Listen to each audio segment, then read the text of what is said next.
In my last episode, I described a trip when I didn't know where I was going, and that was true on various levels. On that 500-mile trip through the wild Brazilian West, I really didn't know where I was going, or even where I was, for that matter. I was along for the ride, and I trusted Francisco to drive us from place to place. I was in no position to make suggestions on which way to turn on those largely unimproved roads, and that's a very real example of our walk of faith in God, isn't it? As we go through life, God has informed us of our final eternal destination, and we must trust Him to choose the roads He wants us to take on the way there. He knows where all the stops are and all the muddy ruts that we will need to deal with along the road of life. And when we travel by plane, we trust the pilot and his navigator to get us where we're going. Have we learned to trust God to get us to the right eternal destination? If the terrain below doesn't look right or we fly into turbulence, do we decide just to get off where we are? And if we're not pleased with the circumstances in our lives, do we say to God, thanks, but I think I need to take over now? I made that trip in February, but that door was not open for us in God's plan. I thought about other options after that, but none of them worked out. It was mid-October, and Jeff was not yet 2 months old when I saw a door opening up. Brother Clovis, who worked as an airline mechanic for the Brazilian airline Varig, was transferred to Porto Alegre. That's about 750 miles further south in Brazil's southernmost state of Rio Grande do Sul. He wanted to organize a church down there, so Steve and I made a trip to see him. I was attracted by the opportunity to interact with the community of German immigrants that predominate in the southern states of Santa Catarina and Rio Grande do Sul. I was so impressed that I decided to take our family down there to check out the field. Steve agreed to fly our family down there at the end of November, and we would look for a place to live. That was at the same time we were informed by the owner of the house we were living in Santa Cruz that he was going to sell the house and we would have to find somewhere else to live at the end of the year in any case. That was another indication that God was going to move us. Our family, now with 3 kids, got on the Cessna and we took off on November 27th as planned. But the weather did not go according to our plans. An hour and a half into the flight, clouds forced us to turn back. Change of plans. I put 2 new tires on the car, sold $50 to Steve, and borrowed another 100 Cruzeiros, about $15 from him, and we left the next morning by car for the 750-mile 2-day trip to Porto Alegre. Clovis was living in Canoas, in the metropolitan area of Porto Alegre, the capital of Rio Grande do Sul, and we searched the surrounding towns, but the prices were too high and we thought the houses were too primitive.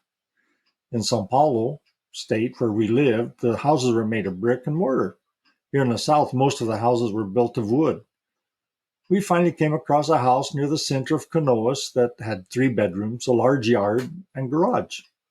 It was made of wood, but because of its size and arrangement, we agreed to pay a deposit of 2 months' rent to hold the house for us until we could make the move in January. I paid a part of the deposit and promised to send the remainder by December 15th, when I could exchange more money in São Paulo. At one point in driving around, I went to put gas in the car and realized I had only 2 Cruzeiros in cash, about 30 US cents. We were still over 10 miles from Clovis's house, but by coasting downhill and praying uphill, we made it back to the house. But we were also 750 miles from Santa Cruz do Rio Pardo, with a lot of uphill and downhill in between. I didn't make a note of how we got the money or how much, but we did arrange enough to get home. It couldn't have been very much money because we slept in our Volkswagen Squareback at a service station on the way back home. That was instead of finding a hotel like we had done on the trip down. The car was small, with seating similar to a VW Beetle, but then our family was still small enough to manage somehow. This was one of the many occasions over the years when we had to put into practice one of the Apostle Paul's instructions to Timothy. Thou therefore endure hardness as a good soldier of Jesus Christ. That's 2 Timothy 2:3 in the King James Version. Other translations say suffer hardship. But in those times we never felt we were suffering a hardship. We were simply doing whatever we had to do and putting up with whatever it took. That's what soldiers do. Abby and the three kids slept in the back seat and I in the front seat until about 4 before driving the rest of the way home, where we arrived about noon.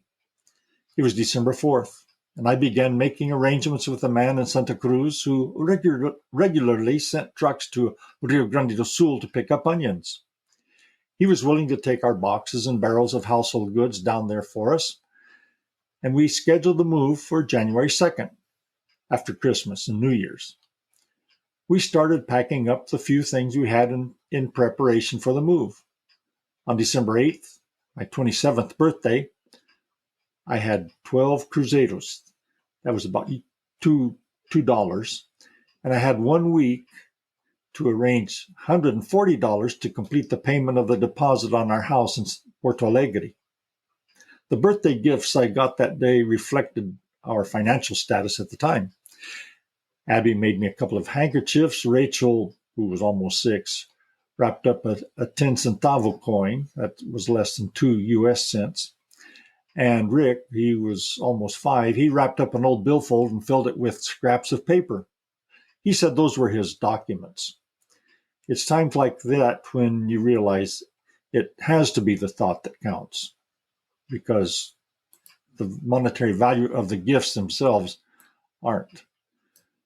On a grander scale, Steve loaned me 100 cruzados, about $16, for us to get by on, something he and I were used to doing back and forth as the need arose. I was able to get to São Paulo on December 17th, and I sent a check in cruzados for the deposit. Another milestone reached. We were about to move. The last half of December was a blur. On December 12th, we got a letter from the Rogers family in Paraguay saying they would be arriving that day to stay 10 days or so. They would be leaving from São Paulo for the U.S. around Christmas. They and their letter arrived almost simultaneously. On the 18th, we had a joint 6th birthday party for our eldest, Rachel, and for Philip, the youngest of the Rogers clan.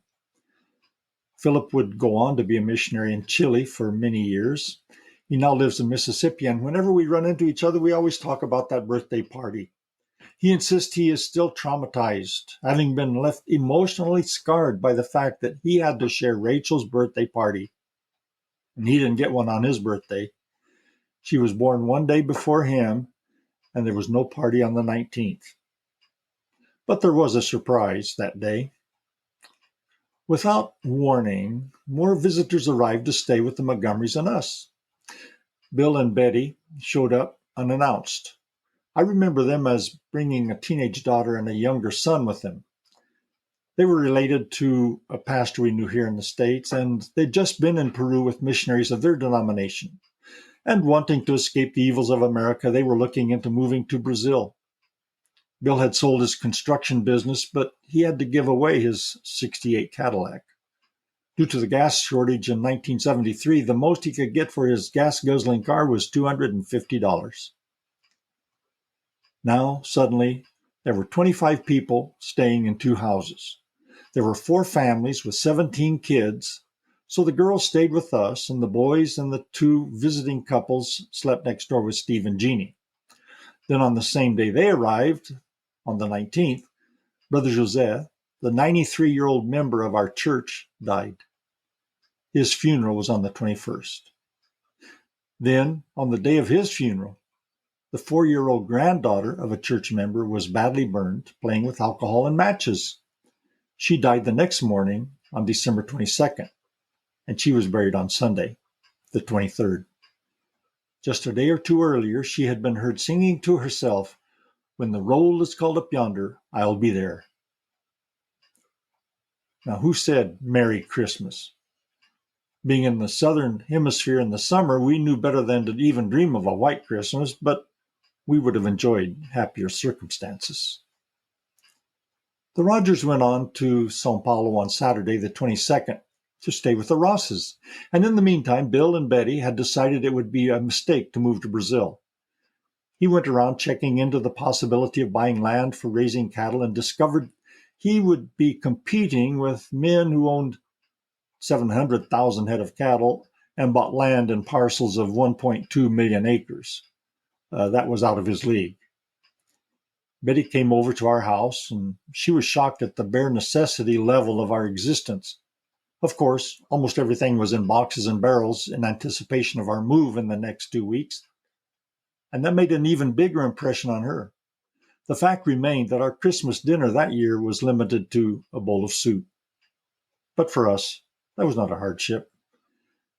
Bill and Betty couldn't resist asking why we were living in Brazil in those conditions. Their denomination teaches that those who profess Christ as Savior can lose their salvation if they don't hold out faithful until the end. I explained that we weren't on the mission field in order to earn our salvation. We were there because we knew we were already saved. We were simply obeying God's call in joyful response to His grace.